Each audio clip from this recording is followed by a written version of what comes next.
I can think of only one thing that could lift my spirits right now. Beer. Beer. Beer. Beer. Beer. This is Drink of Ages on ESPN 97.5. The only show dedicated to craft beer, spirits, and music. Here's your host and luminary, John Denman. John Denman.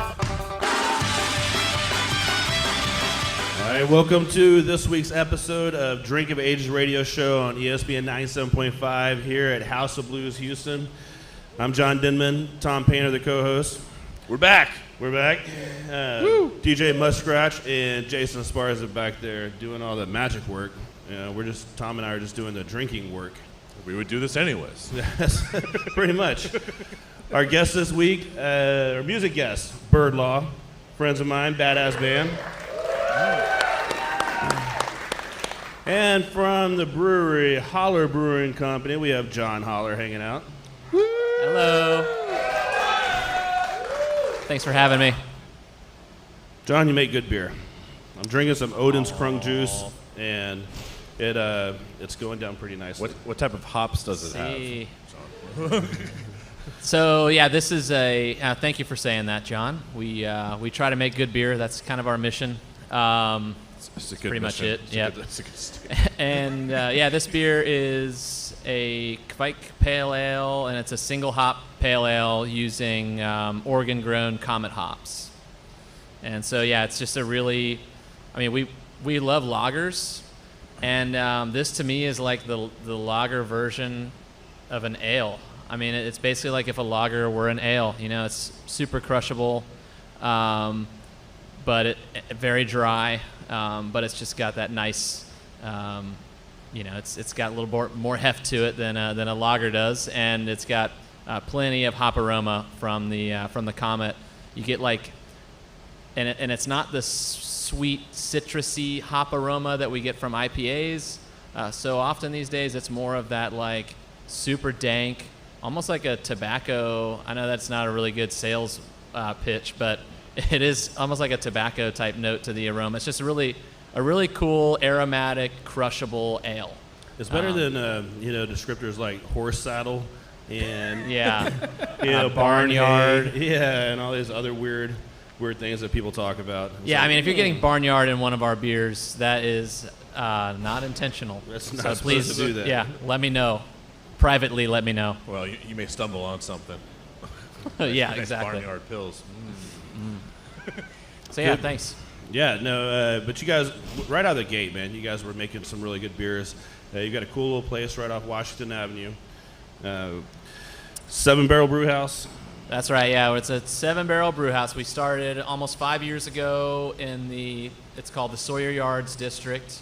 Which has become like kind of a beer mecca at this point. There's so many great spots around there. You can make a day. Yeah, you can walk to Platypus, Buffalo Bayou, Urban South. I can smell Buffalo Bayou's brewing from my brewery. So Does it smell like buffalo sweat? yeah, it smells delicious, but I will say it's kind of like a territorial man thing of smelling another man brewing. It took a little bit of getting used to. I was a little bit emotional about it at first, but it's pretty cool. That's when you just like make your own smell and just put it in like the Glade and just go plug it in the brewery all around. Yeah, block it out. Like, man, I smell give it a holler second. around here. Yeah. Just smelling holler. Just get some like Christmas tree air freshener or something to just block it all out. But it's actually wonderful. What's great about it, number one, is that people come to the area and go and visit all the breweries. And I remember, especially when you talk to people who aren't that familiar with beer, which I try not to talk to those people, and I know most of you guys don't, but every now and then you do. Definitely learn them, not and to they're trust like, them. Oh well, are you pissed off that there's like other breweries in your area, and they don't understand that people don't just go to one brewery. I mean, and if there's a fried chicken place and there's another fried chicken place that opens, they're probably going to be pretty pissed off. I don't know. You guys have a Gus. They are the fried chicken people. Yeah. You guys have a Gus. What right block is near that, by you, the so- way? But they're not going on. People don't go on fried chicken pub crawls as much as they go beer hopping. And the other thing is, and this is especially relevant to us because we don't have our act together as much as we'd like. When we run out of something, or when something breaks that we can't fix, and we need help, there's all these other breweries around. So, like, I mean, Buffalo Bayou one day sent over their mechanic, and he fixed our mill, which we have beer thanks to that. So, so it's actually. Wait, they have a mechanic? Yeah. Actually, I know. Actually, they had like two. They had two mechanics.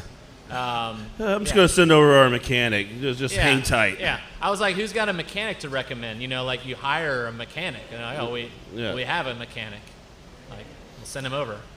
Well, the thing like with Buffalo Bayou opening, what they did, I mean, they kind of leaped above like the normal craft beer crowd and invites a lot of just people, beer drinkers, to the area. Totally. And then all of a sudden they're like, hey, there's other this beer's good. There's other breweries around. I didn't know those existed.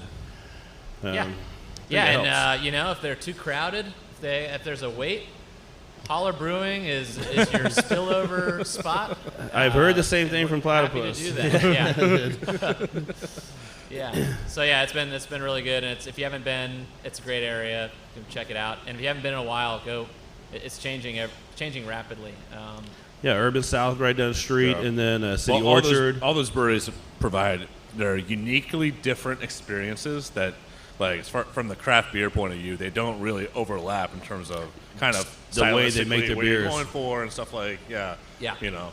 I mean, the way what Platypus is and what Sean's doing over there and what Dave's doing over at Urban South and you know, Raz over at Buff, it's just like everything is just very different. There's all different experiences to be had. Well, it's a cool area. It is. I mean, you can go hit golf balls, or you can throw axes as well. You know, within walking distance of drinking beers. Everything you need. Yeah. You can exactly.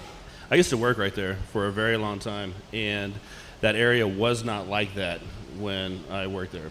There's a nightclub opening across the street next week. Excellent. So if you want that too, if you know we're closing at 10 and you want to stay out until 6 a.m., you don't have to leave the neighborhood. There's not as much dancing in breweries as I would like. So having that right across the street, that itch, man. Yeah. Good. I don't know if you're gonna get in with the Holler T-shirt. Holler?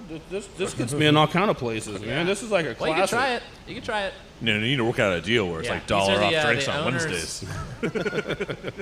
It's the owners of Clay are opening this one. You know Clay? They're like a really, really famous nightclub. Yeah. Very popular nightclub in Houston. Excellent. With a pool, yeah. Oh, man. Is there going to be a pool in this one? I don't think there's a pool. Because I don't know if you noticed, but I'm getting tanner and tanner as the summer's going. You're ready, yeah. So, I don't know. Yeah, you can. Well, anyway, I don't. You'll need to follow them on. You can follow them. I think their name is called Kiss. Here I'm advertising for the nightclub across the street. That's awesome. Whatever brings people to the area. Exactly. It's going to bring even more people down there. Totally. Yeah. So it's another dimension adding to the area. And then there's a bunch of fitness stuff. So Momentum is a big bouldering, rock climbing gym. And then if you're like a psycho that likes to work out at 4 a.m. under an orange light, there's Orange Theory across the street. People show up and like wait in line to get in there at like 5. I don't get it. There's not much overlap with the beer drinking crowd on that one, but it seems unhealthy if I have to say something. All I mean to say is there's a lot of people coming to the area for different reasons.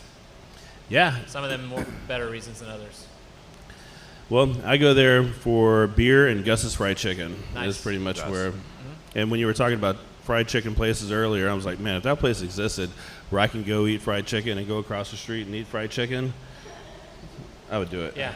They should do like one of these food halls, but just fried chicken. Oh, my God. Different fried chicken places in the food hall. I John would be in heaven. Yeah, well, no, I would be because I'd be dead. That'd last maybe like 18 months. But, man, that was a good 18 months. You never left the food hall. You never left the fried chicken food hall. Just kept making the rounds. It's bad enough every once in a while. Several times. Pull out a chicken wing bone from my beard. You know, it's just like, what would happen if I was really around fried chicken all the time? I saw another hot chicken place open up on Washington. Yeah, I haven't been there yet. I haven't been there either. I've been to the by one today. on Durham that's really good. Yeah. Miko's. That's spicy. It's good. It lights you up. It's hot. I mean, I got the I got the hot, and I was sweating. Yeah. Like, pretty. I didn't really know the whole. I wasn't really woke to the whole fried hot chicken thing until that experience, but it woke me up pretty. I learned quickly violently. when we were in Nashville, and this was the year before COVID. It was that year. BC. The before times? BC, the before times. And yeah, we found a place and went, and I was like, oh, give it. Yeah, I want spicy. I like spicy. No, I mean, I died like 3 times Yeah. eating that. Because the thing is, It's not spice. everywhere- It's just hot. It's just hot. Yeah. I think it's just the framing is messed up because everywhere else, mild means no flavor at all. Medium means like you can taste it a little bit, and hot is like where it starts to get serious. Yeah. And the hot chicken is that they're actually real. When they say hot, they mean hot. The They don't mild mean- is already beyond hot. yeah. So I mean, good for them. I like that. Yeah. Yeah, I need to go try it. Yeah. But you mentioned 5 years, coming up on 5 years last year, 4 years. Yeah, congratulations on that. Yeah. Thank you. Yeah. Definitely. First 5 years are the hardest. So Especially the last one. especially the last one. It was going to be the first 3 years, and then all of a sudden the fourth Yeah, year is like, okay, the fourth year. Yeah, So let's work yeah. on the 5 years. Oh man, it's been crazy, and in Houston, as y'all know, weather events are always another layer of excitement. So we've been, Harvey and COVID and The Arctic blast. Arctic thing. It was the big finale to the year of COVID. Was Yeah, like, yeah. take this. Yeah. You just thought we were done. but it was actually kind of nice because Yeah, it was cool and refreshing. well, yeah. No, beer it was outside, stay actually, cold. It was actually horrible. I mean, we had a 1 week old with us, and like we thought we were gonna freeze. So that was really bad. But we went and stayed with some friends, and it was like COVID disappeared for a minute there because it was like we can't afford to worry about all this stuff. You just come in here and let's make dinner together and get drunk. So that was kind of cool. Everybody do a shot so it kills the COVID. Yeah, and exactly. We'll all Why be didn't fine. they think of that before? Yeah. Yeah. That's how John and I were doing Zoom calls in COVID. We just like, good time to start drinking. Tom, it's 6:30 in the morning.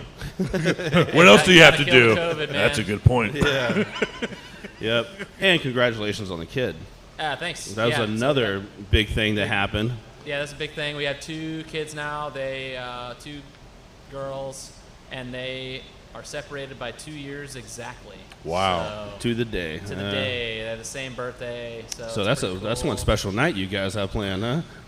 Yeah. We have a routine, and it requires the cycles of the moon and everything to kind of. Yep. Yeah. Wow. So yeah, but that's been great. We made it through the snow vid with the 1 week old. And I hope there's an anniversary beer called Cycles of the Moon. always looking for new names, so I'll take that down. Yeah.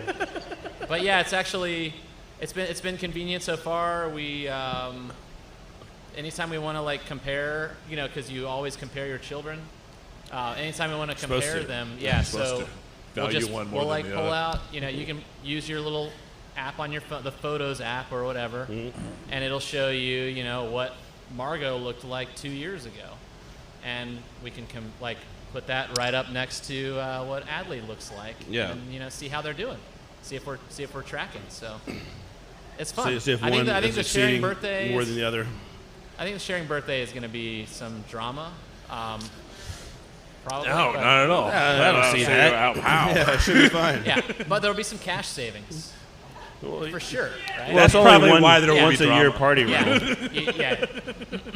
My kids are 1 year, 1 month, and 1 week apart, right? So we celebrated a lot of birthdays Yeah. together up until it was like 9 and 8, and then the daughter's like, "I'm not having my birthday," So it's like then also it's like, all right, we gotta have 2, but if they're born on the same day, Were you ever able to recover that scam, or you kept them separate for the rest of? no, after that, no, they were separate. Oh man, Yeah. that sucks. Well, Yeah. you got 8, Yeah. 9 years. That's Yeah. what I'm saying. Yeah. Man. Okay. You should have held off longer, man. You relented. You capitulated way too early. He's gonna try to make it to 10. That's like 10 years. It's like 10 extra birthdays you have to deal with. I don't know. That's only if they move out when like right now. Yeah, that's you that's know? the best case scenario. Yeah. I was like, no. I was like 30. I'm like, man, we still have to have a birthday for you guys. Get out. Yeah. Yeah, okay. If you're going to stay in the house past 30, you're at least going to share the same birthday party. Speaking of which, today actually is my daughter's birthday. Yes. She turned 20 today. Yeah, so happy birthday, Emma. Happy birthday, Emma. Yeah. And if people of Houston remember 20 years ago, it was, one of those epic nights in Houston when tropical storm Allison came through and ravaged everything. Yeah, so that's when we had our first kid. Whoa. It was a good time. Oh, man, I want to hear about that. You think everything's a good time? Yeah. All right, well, speaking of good times, let's listen to some Byrd Law. Let's take a break. Hell yeah. And we get back, we'll talk more with John Holler from Holler Brewing Company. This is Drink of Ages on ESPN. We'll be right back. All right.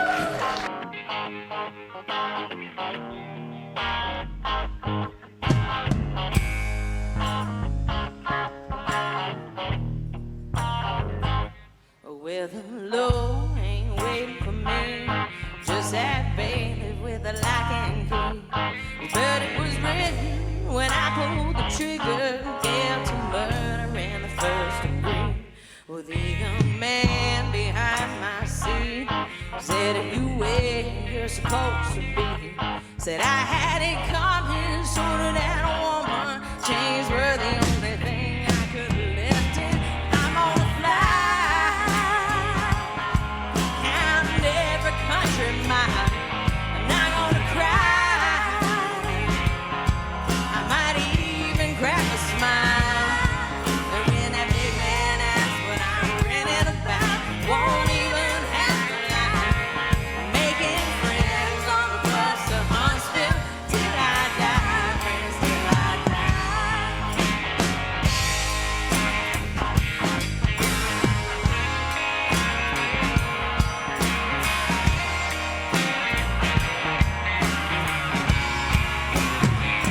East Texas sun starts shining high, tempers rising across the eye. When he stepped to me, just like he knew me, played the same old tired cry. I said, "You didn't know Mama killed me the same," and she kicked like a mule. That was the plan, and she made me a man. And I killed her, and I killed you too. Oh, so I'm on a fly. This first over the line. I'm not gonna cry when the judge has on my time. And when that big man asks what I'm grinning about, won't even have to lie. I'm making friends on the bus to Huntsville till I die. Friends till I die.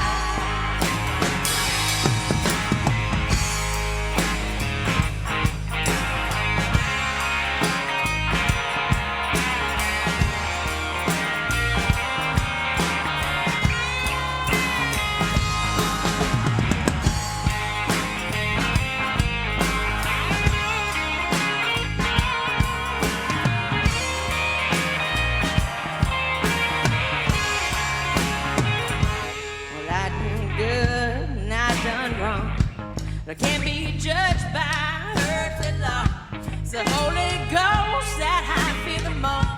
I think he'll know where I belong. But I am not without my sins. No, but I know the hate of fireworks men. But love in my eyes, I'll go to the light and hope, oh, he'll let me in. And I'm on the fly. And those gates are open wide. I'm not gonna cry, 'cause I know I paid my time. And when that big man asks what I'm grinning about, won't even have to lie. I made some friends on the bus to Huntsville till I die. Friends till I die.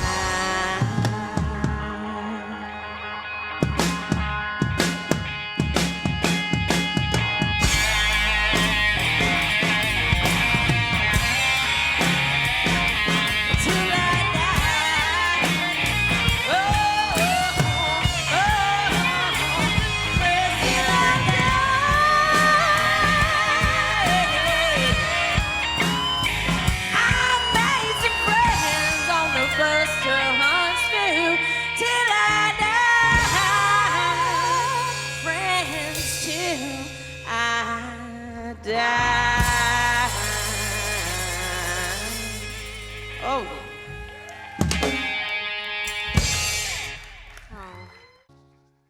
Platypus Brewing, brewed with a Texan heart and Australian soul. Local brew craft beer, full restaurant, wine and cider, private event space located a stone's throw from downtown at 1902 Washington Avenue. What's your choice? Taco Tuesday, Surf and Turf Steak Night Wednesday, Barbecue Thursday, Smoked in House, Fish and Chips Friday, the best in town, covered patio and kids menu available, and up to 15 beers on tap, including a range of cores and always new specialties from blondes, sours, IPAs, ambers and porters to stouts. Whatever your choice, we look forward to seeing you. Hey, book your next event at Platypus, platypusbrewing.com. Weekends are a great time to check out Megaton Brewing in Kingwood. Jared, Chris, and the gang have created a badass place to kick back and enjoy a few beers. Big stouts, approachable sours, and plenty of hoppy brews are on tap at Megaton. Lots of space to hold your birthday party, corporate outing, or any event in one of the most unique tap rooms in the Houston area. Check them out on social media for their concert and event schedule. Megaton Brewery. Hope to see everyone at the vault. You may have noticed there have been quite a few changes at No Label, and they are steadily pumping out tasty brews. With their new head brewer, Trailer, bringing in his West Coast brewing skills, taps have been flowing with lots of hoppy deliciousness like Cali Boy West Coast IPA. I'm real excited about what they're doing on the west side. Tap room is open 7 days a week, very family and dog friendly. Make the short trip to Katy and see what is happening at No Label. Follow them on social media for events and beer releases. No Label Brewing Company. Have an event in mind and looking for a place that is fun and beer is involved? Host your next event at a brewery. At Spindle Tap, they have full venue rental and partial rental options that are perfect for company events, birthday parties, weddings, receptions, and more. Host a memorable event at a venue that offers a fun atmosphere and many amenities. Email info@spindletap.com or call 713-325-1477 to get more details. Key T Wellness, our friends down in Dickinson, is where you need to go if you're feeling sluggish, non-energetic, and non-motivated, not just when you're hungover. Get to know your numbers. As we get a little older, our hormone levels change, men and women. Key T Wellness can help. Weight loss, hormone optimization, low testosterone, B12, Botox, and more. Stop in and tell them that you heard it on Drink of Ages and get a free B12 shot. KeyTWellness.com. Why not feel your best again? KeyTWellness.com. All right, we're back. This is Drink of Ages radio show on ESPN 97.5 here at House of Blues. And Byrd Law, everybody, fantastic. Those guys kick ass. They absolutely do. You can find them playing at Lake Houston Brewery on June 19th. So if you like what you're listening to, go check them out. Look them up online, BYRD Law. And, man, go see a live show, just regardless. Just get out there and go watch some live music. Live music's always good. That's why we're here at House of Blues. House of Blues, yeah. Definitely some shows coming back here as well. So, our brewery guest, John Holler from Holler Brewing Company. Hey. Welcome back. Well, You too. John, we're approaching, as you know, my favorite part of the show. Beer sampling?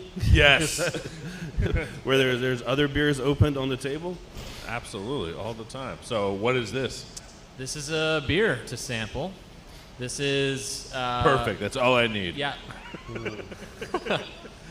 Bottoms up. Oh, we are going straight into this, okay. Oh, This wow. is, what you're drinking is Bohemian Moonlight. It's a Czech dark lager. So, yeah, it's a half Pilsner malt, half Munich malt, and then a little half of roasted barley. Math adds up. Yeah, and yeah, it's just a super, like, a nice, rich... Half plus half plus half equals delicious. Yes, that's our formula. And we think it works pretty well here. What's the ABV on this? 5.7%. So it's got that rich roastiness that you get in a stout, but it finishes really clean. Got a very, very light body, nice lager. You can Well, nice dark beer you can drink in the summer. Yeah, I was about to say, it's definitely one you can float around the pool and crush. Yeah, you can definitely crush it around the pool. Yeah, it's really powerful on the front, but then like it is like super clean, like going out. Yeah, flavor. There's a lot of flavor in there.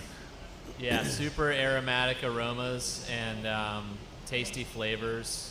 It's almost, and, if we're finishing finishes. a shot of Bailey's would be good in this. John, not again. Last week it was gin. I see a full bar up there. Might have to try that one. Haven't had a beer yet that I said that a shot of Bailey's would be good in, but that one might not be bad. Yes, you just have to drink it quickly. I mean, all of our beers are complete as they are, so I'm not, I don't think it needs a shot of Bailey's. But I'm sure it would be fine. Anything ever really need a shot of Bailey's? It's called an Irish Car Bomb. Yeah. Okay. You win that one. Need that, yeah. In order to make it an Those Irish were- Car Bomb. No, this is really good. But the style of like this dark Cascadian ales, right? Have really heard that Cascadian lagers. They really are. I'm glad to start seeing more people making them because I like them. I think they're really good. Yeah, it's been a hit. These are, I think that's one thing that's kind of been an unheralded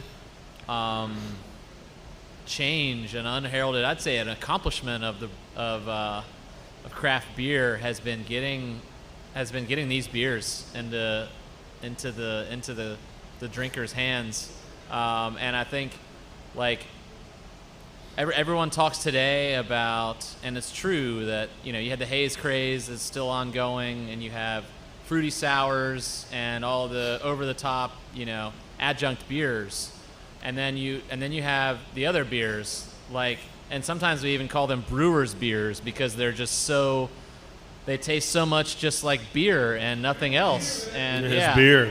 Real beer, right? And what is this porter that you talk about?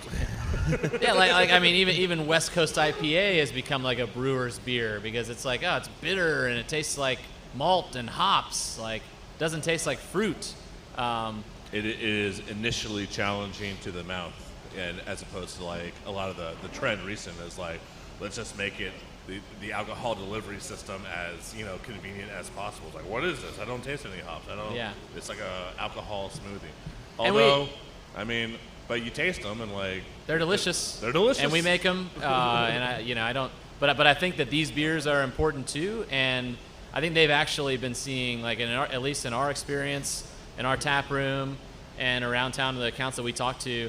Beers like this, Czech Dark Lager, which is like as normcore and boomer as it gets, is actually has a surprising amount of uptake. I mean, so I would have expected that it would only be outsold by a hazy IPA 100 to 1, but it's actually outsold by a hazy IPA of like only by like 10 to 1 or something. So these beers but really like these beers.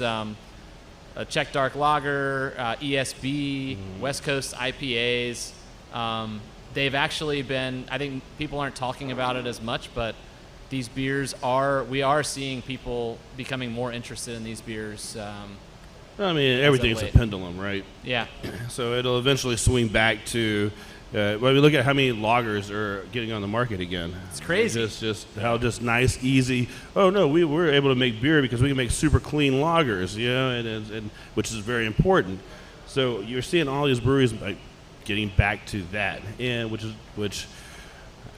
I don't know, it's like a sign that they can make good beers, or what exactly do you think is? I think it's. You think the palate's changing, or? I think it's a couple of things. I mean, I think one is that they can make good beers. Like I think it's become a lot not to take credit away from us, but it has become a lot easier to make good beer. The equipment is much better than it used to be. The know-how is there. There's so much more. The knowledge base, if you want to think of all the knowledge that's been accumulated over the last 20 years, right? That's available to everybody, has been built on top of what was already there 20 years ago. But and the amount of know-how in terms of the brewer that you're hiring to come and work at your startup brewery is someone who's probably worked at other breweries in town. And so I think we've gotten better at making beer, and it's gotten easier to make beer. And so it used to be something like lagers were scary, and why would you try to make that challenging beer that's actually going to expose a flaw when you don't really know what you're doing, and you're better off just making something, a black IPA or something that would be more forgiving. Also, the amount of tank commitment you have to do for a lager is, Yeah, they're expensive. They're expensive in terms of tank time. Yes. And, I mean, during COVID, a lot of us had our business slow down, and so we had a lot more tank time on our hands, and it gave us more time to experiment with lagers. And experimentation is a two-way street. We're experimenting, and then our customers are experimenting by trying the beers. And we've always, ever since we've opened, we've always gotten good uptake on our lagers. But I would say that, like in the last year, just like you guys have I'm sure all noticed, their lagers are far more popular. Our lagers move faster than they ever have, and people Definitely. we regularly have probably 3 or 4 or 5 lagers on, and we still can't have enough on. Yeah. And I'm stoked about that. So that's a trend that I will not complain about. Yeah, in the market, the hazy absolutely outsells everything else that we have. But in the tap room, it's the Calavera, it's the Pilsners. It's the lagers and the Pilsners that are selling a lot more. Yeah, it's. I think the hazies are still popular, but I will say we used to be, like a couple of years ago. We see it as a dialogue between us and our customers. We're not going to brew something that we don't want to brew. So, like, we don't want to brew a seltzer. We're not brewing a seltzer, no matter how much somebody asks for it. That would be the number one selling thing in the tap room. But You poor fool. But we will. But we do respond to customers' demand in the constraints of what we want to brew. So if we like hazy IPAs, and if we're selling a lot of hazy IPA, then we'll brew more of them. But we also like lagers, and if we're selling a lot of lager, then we'll brew more of those. And we were, this time 2 years ago, we regularly had 3 or 4 hazy IPAs on, and these days we have 0, 1, or 2. Right. And like, we've been brewing a beer called Slow Clap. It's terrible that I brought it up because I don't have it here for you, but it's a non-hazy IPA, and we sell more of it than our hazy IPAs, and we really like brewing it, and customers seem to like it just fine. So I just my own taste buds, right? When it comes to beer, where 3 years ago, like, I wanted to drink hazy IPAs, I wanted to try them, and now I try every one that comes off the line. I do taste them and everything. Like, man, that's really good. And then I go to a lager or a Pilsner, and that's what I end up drinking, or a West Coast IPA. Well, if I'm at Spindle, it's Calavera lager all day. Calavera. Yeah. awesome. Yeah, I think there's an important distinction to be made between beers that have, I call them one sip wonders, which that's kind of I think that's maybe a little bit too harsh, but like a beer that when you smell it, or even if you just taste it a little bit, it blows you away. But after drinking a pint of it, you don't really want another pint. And then on the other hand, you have beers that when you smell it or like just taste a little bit of it, it doesn't blow you away. It's really just kind of an unremarkable beer. But then once you drink a pint or 2 pints of it, even, you're like, damn, this is really freaking awesome. And you're getting to know that beer better as you drink it, and you're getting to like it more as you drink it. I think those beers each have their place, and they're totally different from one another. And I tend to really enjoy the latter category, those beers, like an ESB or a lager, that you can really drink a lot of, and you come to appreciate more as you drink it. Yeah, I don't know. It's weird, like, taste, again, because every day I could eat chicken wings or a cheeseburger or a taco, right? But with beer, it's like, I don't want to drink this style of beer. No, I want to drink this. It's not the same. Where It changes, yeah. Yeah, it changes. Yeah. Well, you definitely have, like, for me, at No Label, it's 1980 Kolsch all day long. If I'm at Spindle Tap, it's Calavera lager. But those are the work beers, right? The beers that you drink while you are actually having Working? conversation, Yeah. meetings. Yeah. Because it feels weird to have a meeting with someone at a brewery and you don't have a beer in your hand, and you need something that you know is safe. But there's definitely a trend to go to more. Like, recently I started opening a lot of my barrel-aged stouts. It's like, I forgot about these wonderfully complex, beautiful beers, because, like, the past few years have been full of just double dry hop, double hazy, double, which are delicious, but they're also like, it's like, oh, I remember these other beautiful, like give me a Scottish amber, and like let's go to town, and like just like a nice a nice Belgian like triple is like pretty fucking fantastic. Yeah. And I don't know. There's all sorts of styles, and like scanning back to like the thing that really is inherent to like beer. I think the problem we're contending with here is that there's so much fucking beer now, and there's so many beer styles, right? Like those new styles, the hazy IPAs and the sours, and the over-the-top stuff. Those didn't exist just like 2 or 3 or 4 years ago. No. And now basically like the number of category, like the size of the beer category in terms of styles has doubled or tripled. I mean, there's just such a wide variety of choices that we stress out over, trying to figure out what we're going to drink. It's a huge problem. I don't know Not for the consumer, but yeah.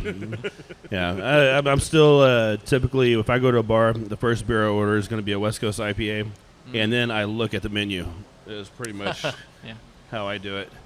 But no, it's I don't know. There's a lot of styles of beer out there, but the good thing is that there's breweries making good ones. Most of them are making good ones. There has been really big push about quality, and so you're not getting as bad beer. You're getting good styles, good beers being made, at least across Houston.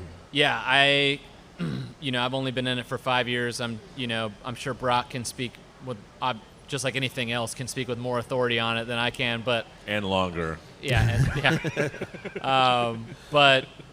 Yeah, I mean, I think just in the last 5 years, we've noticed such a difference of you can walk into a brewery that just opened, and most of the beers are going to be good, and some of them are going to be great, and that wasn't the case, just a few years ago. 5-6 years. I mean, it wasn't. So hell yeah. It's really good. But beer styles, trends, a lot of trends going on right now. One of the things that we're going to talk about next segment, I'm going to make you dive into a little bit, is the cryptocurrency. Oh, and awesome. Oh, no. Yeah, just a quick conversation about some cryptocurrency and John's perspective. Get a beer and settle in. A couple of beers, a couple of shots. Well, we've got beer on the table. We'll drink these. Let's listen to some more Byrd Law, and we get back. Drink of Ages.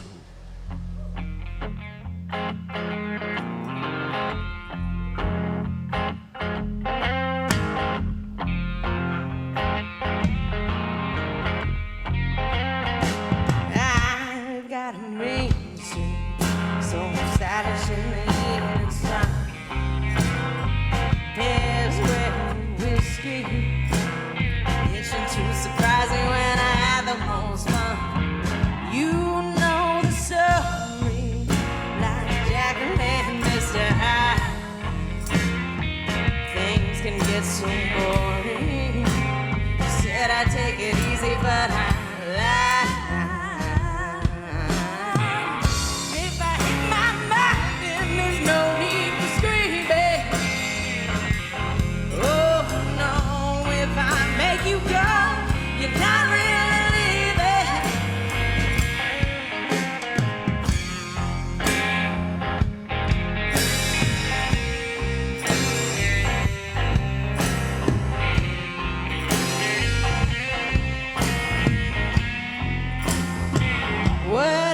filthy conscience. Can you imagine what it's like at night? Creatures so damn hotly, hiding in the shadows of an overworked mind. Likes to feel your weakness, likes to revel in the aftermath. Won't pretend I'm blameless, searching for compassion. I just laugh.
The most fun and good times Beer Fest is back, happening November 11th through the 13th at Katy Mills Mall, featuring multiple stages of live music, food trucks, multiple party zones, and of course, lots of beers to try. Over 600 if we are counting. VIP is where you want to be, but general admission is still a great time. Get your tickets today for Wild West Brew Fest November 11th by going to wildwestbrewfest.com, one of the premier brew fests in the country, wildwestbrewfest.com.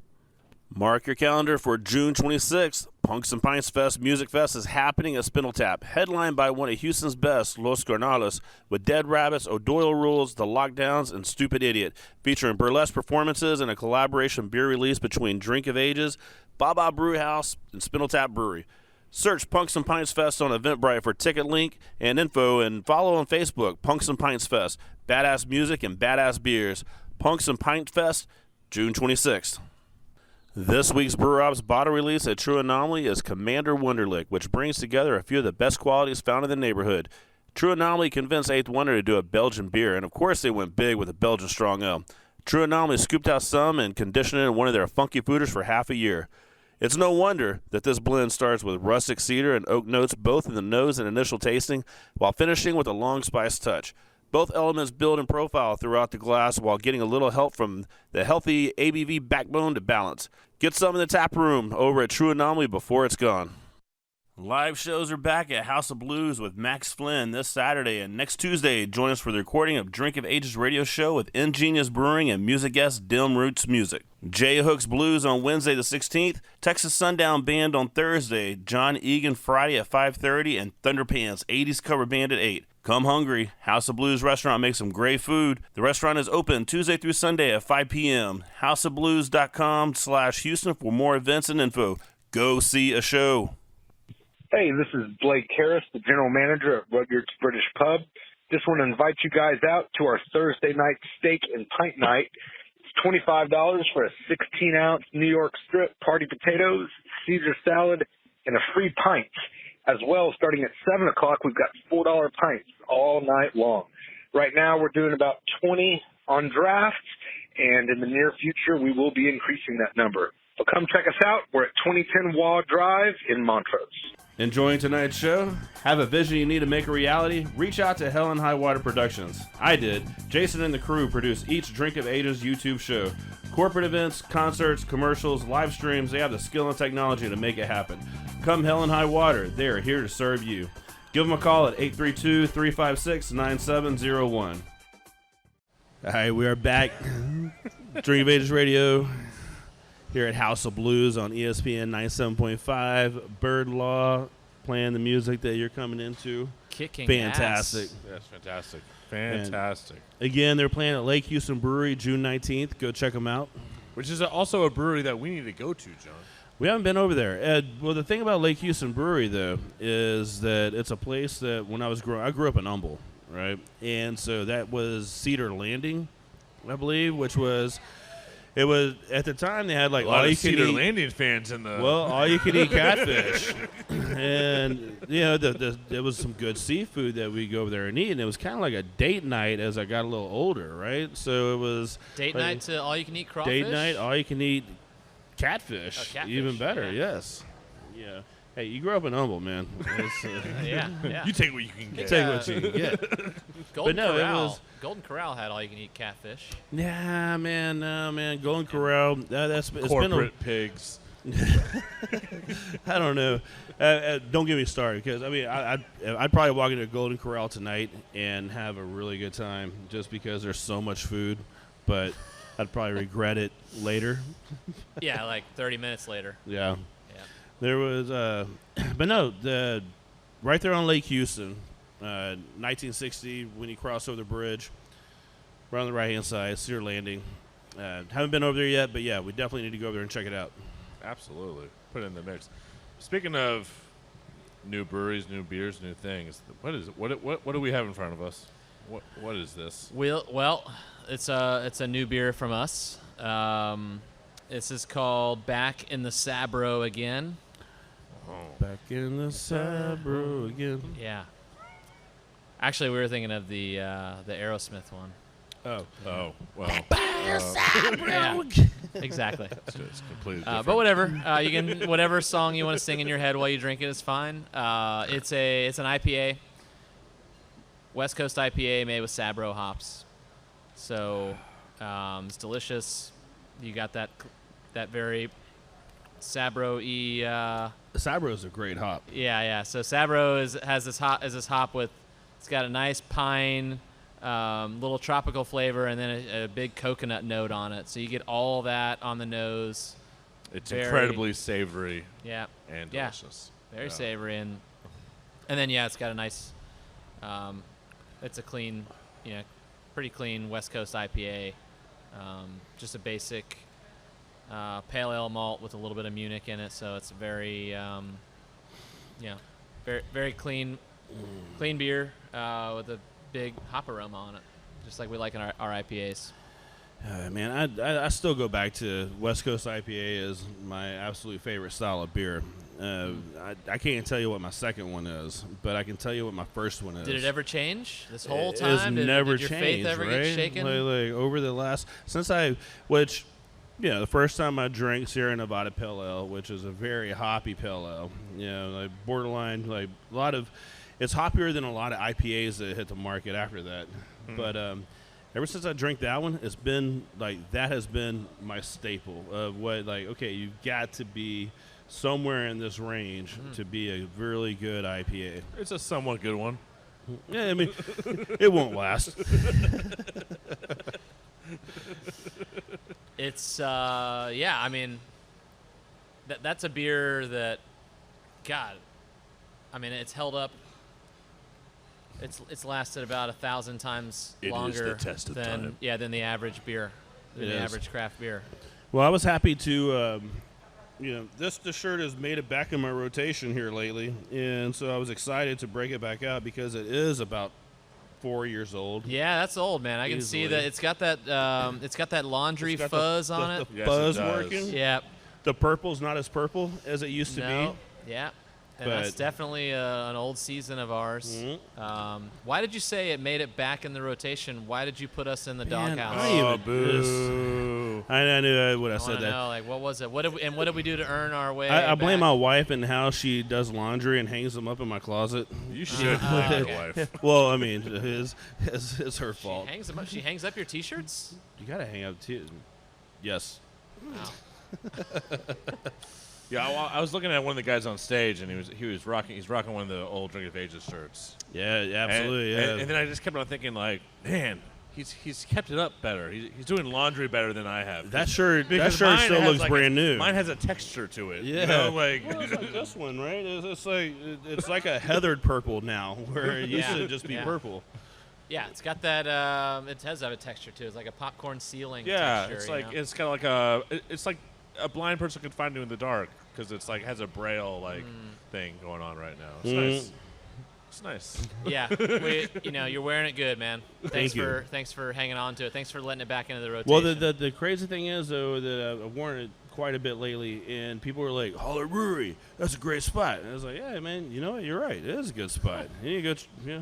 We're still, and I love this about us. Like, I guess a proper businessman would not be proud of this, but we're still like a well-kept secret kind of thing. We're still like kind of a, the hidden gem. Yeah, when people talk about it, they talk about it like they're excited about it because they like sharing the fact that they know about it. And I guess if we had really done our jobs, then after 5 years, everyone would already know about us. But I'm totally. I actually kind of like that. That people are excited to share it. I mean, as long as you're selling all the beer you're making. Selling all the beer we're making, yeah.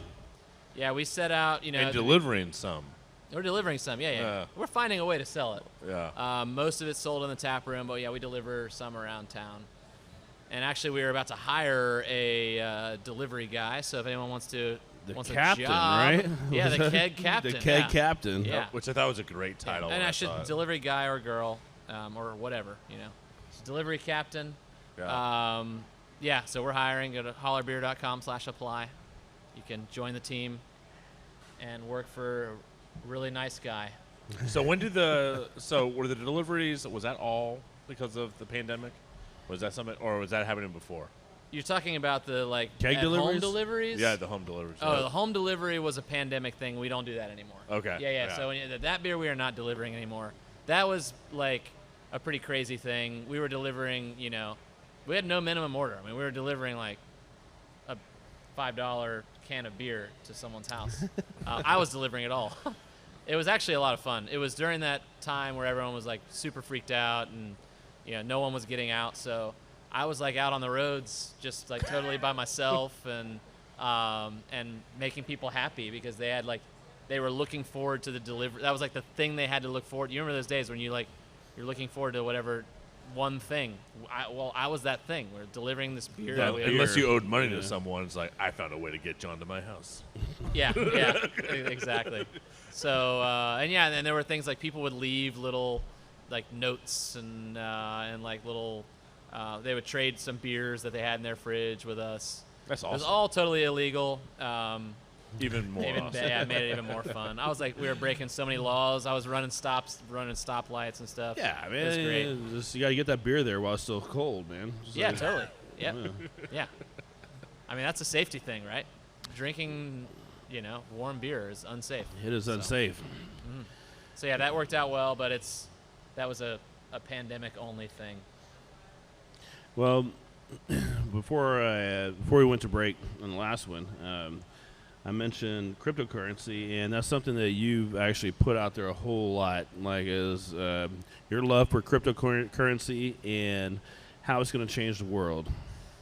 Yeah, I'm glad you noticed, John. Thanks. Yeah, we put that out, I went down that rabbit hole during the pandemic, actually. That was I had a lot of time and just kind of, it was something that I had heard about it, but I never really dove into it until over the pandemic, and it was just one of those things that caught my interest and captivated me. And so I learned all about Bitcoin. Bitcoin is really, I know there's cryptocurrency, and the most popular cryptocurrency is Bitcoin, although there's several others out there, Dogecoin and all these other ones. But in my opinion, Bitcoin is the future. It is what will, I think, it's a marvelous, just a breathtaking technology out there that's going to change all of our lives, and most of us have no idea. And I think it's unlike most other technologies that are kind of, like AI. There's this Neuralink. A lot of these other technologies are going to change our lives mostly for the better, but they're make you a little bit uncomfortable when you think about, what happens if robots take over. Whereas Bitcoin is an example of a technology that is just such a boon to humanity that is only going to be a great thing, and it's going to get rid of. It will eventually replace our fiat currency system, which is if you don't look into it, it doesn't bother you. But once you start looking into it and realizing how corrupt our money is, you realize that it's the cause. It really is. Money is not the root of all evil, but fiat currency is the root of all evil. I learned that from, I run a business, for example, and anyone who's run a business has realized that the inflation that you deal with is not the 2% that they tell you. Oh, it costs. We have low inflation in this country. Costs just go up 2%, because they're talking about your bananas at the grocery store or whatever. But real costs of real things that are actually scarce, like, building, a building, or real food like, meat, or dairy or fresh produce. These things go up far more than 2%. And when you run a business, you see all of these costs come in. And if you've watched over the last 6 months, you're seeing real inflation, taking hold. And that's not just some spontaneous economic force. That's by design. Like, that is your currency that's being manipulated. And, we printed some, I think it's some $8 trillion last year. Trillion. And, Trillion dollars. Trillion. Yeah. And I think there's this, unfortunately, a lot of people have come to believe that you can do that with no downside and no cost, but there's a huge downside in that money is stealing from from the productivity of us and of our future, and it particularly harms those in lower income and lower income brackets, because those people don't own any assets. So when money is printed and everyone who, inflation takes hold, well, anyone who owns a house gets to enjoy the benefit of their house appreciating. Right. House prices have gone up. I don't know, they've doubled over the last 5 years. That's Pretty not much, because we're all, it's not because we're all smart investors in our homes. It's just because the dollar has devalued. And who gets hurt by that the most are those who don't own homes. So if you're a renter, or if you hope to own a house someday, that dream just gets farther and farther away. So I think, so I could go on forever, obviously, but I think that the evils of our monetary system should deserve a lot more attention than they get, and they will get that attention, and they will be brought to justice by Bitcoin, and I'm excited about it. Oh, I like that. Yeah. I like anytime someone says justice. Brought to justice. Like, just walk away with an explosion in the background. There will be a reckoning. Yeah.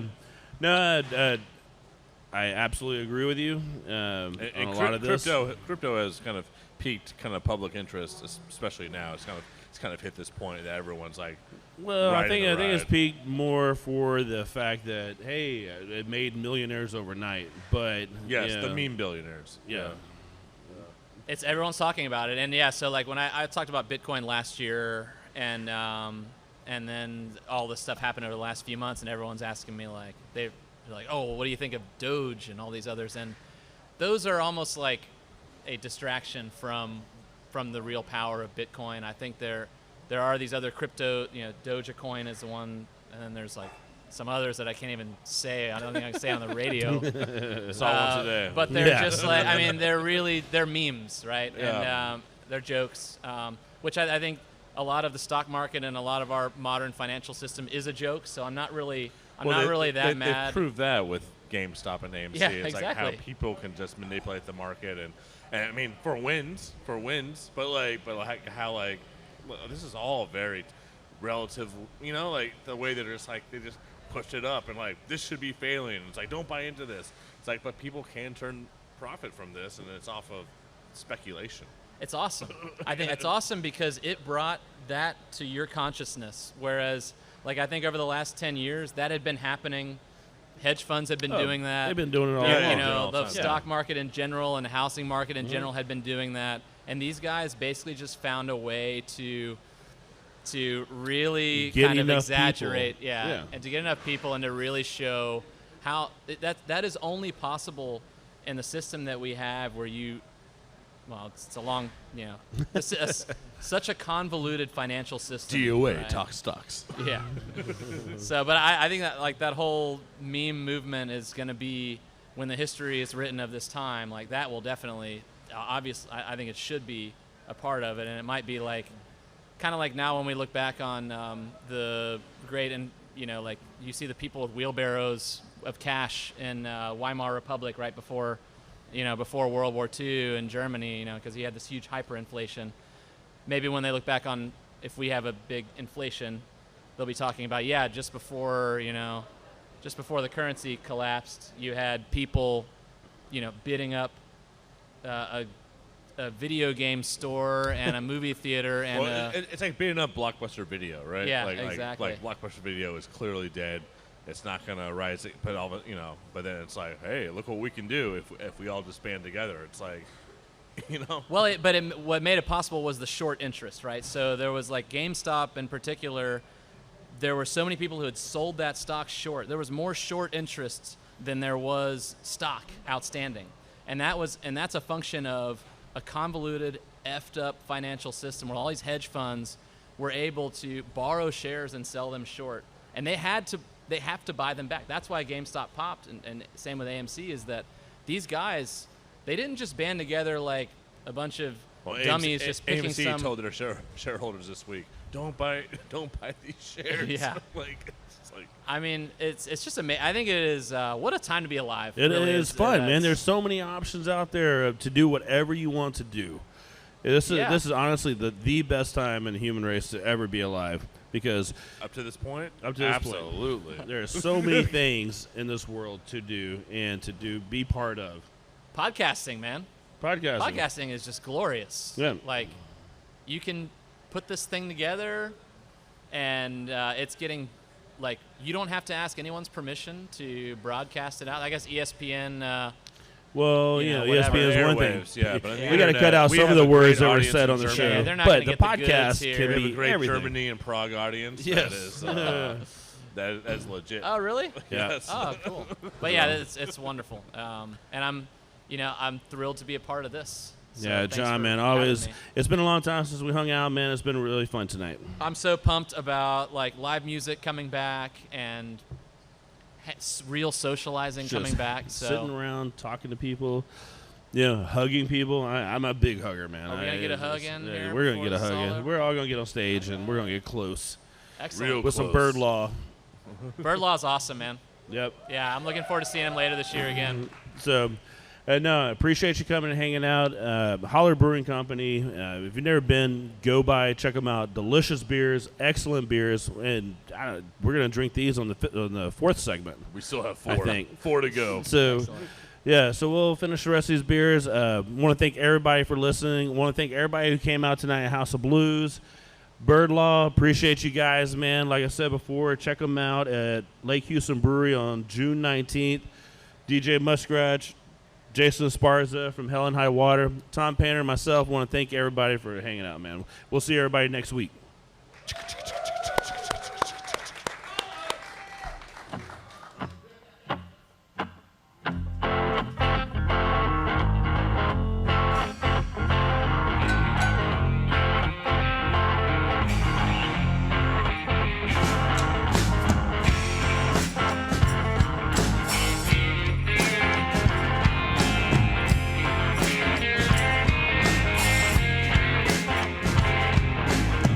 Tattooed hard on suntan sleeve, we washed around the up and down.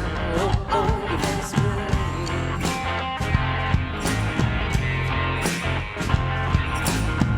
Tie-dye tee in the setting sun, the rays come, that is all. Oh no, here she comes.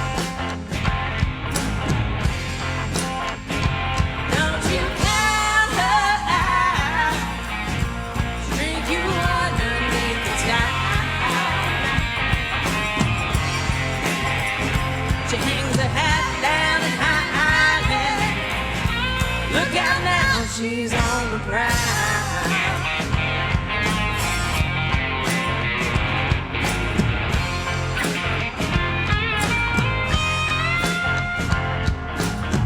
Timber shy like the time she showed. Tiki bar after dark, dancing the neon glow.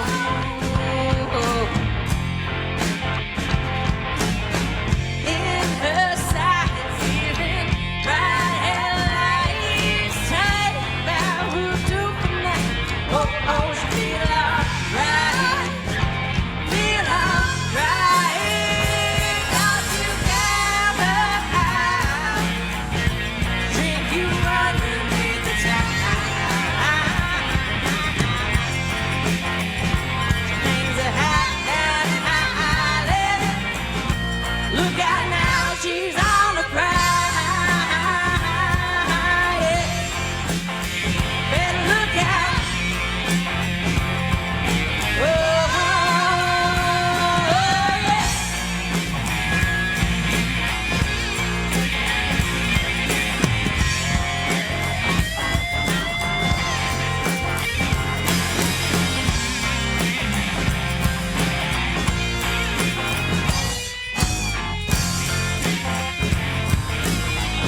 your voice is just the same.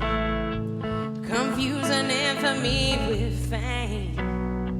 I hear you calling out my name.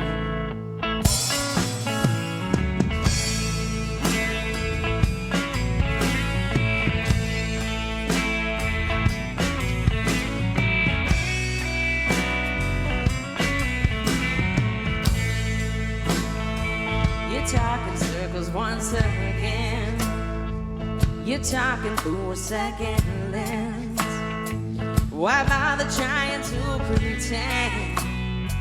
You're talking circles once again. Oh, run back home. Oh, run, hey, Lord.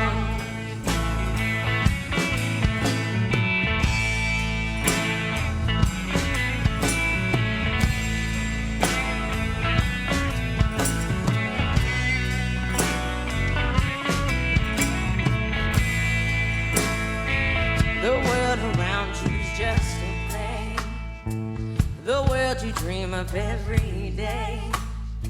It shifts itself to go your way. The world around you's just a play.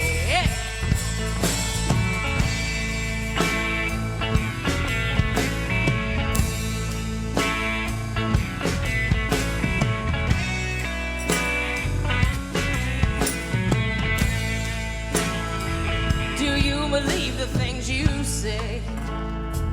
Do you believe it goes away? Revolving door shoved in your face.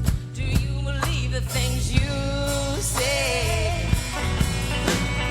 Oh, run back home. Oh, run, baby, long.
Another reason to complain.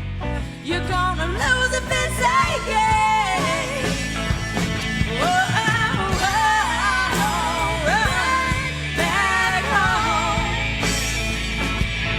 Oh, oh, oh, run, hey,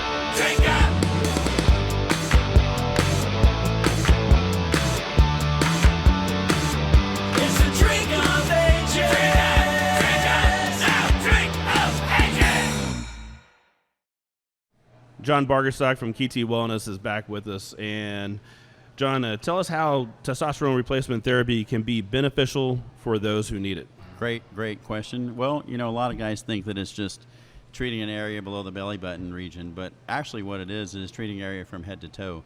There's a lot of, symptoms that can creep up over the years because of the deficiency, but really what it helps is a multitude of things. It helps us with our mental clarity and staying focused throughout the day. It helps us avoid fatigue and be energetic throughout the day.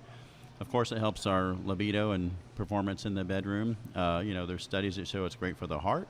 It has a multitude of benefits, and of course there are risks, but the benefits far outweigh those risks.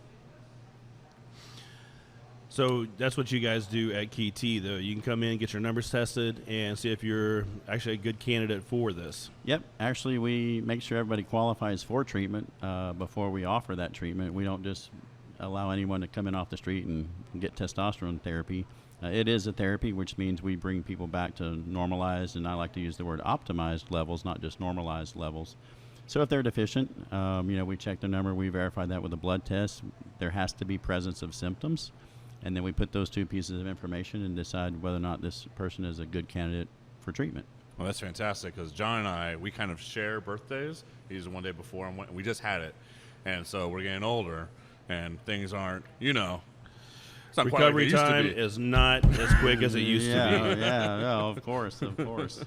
But no, it's it's something every guy should know their number, where they are now, because with each decade of life, our levels drop anywhere from 10 to 20%. So it's a pretty drastic change, once you hit your late 30s and beyond. Well, you can find out more information at ktwellness.com, and this portion of the show, the Men's Health Minute, is sponsored by KT Wellness. Unlock your potential. Thanks, John, for having me.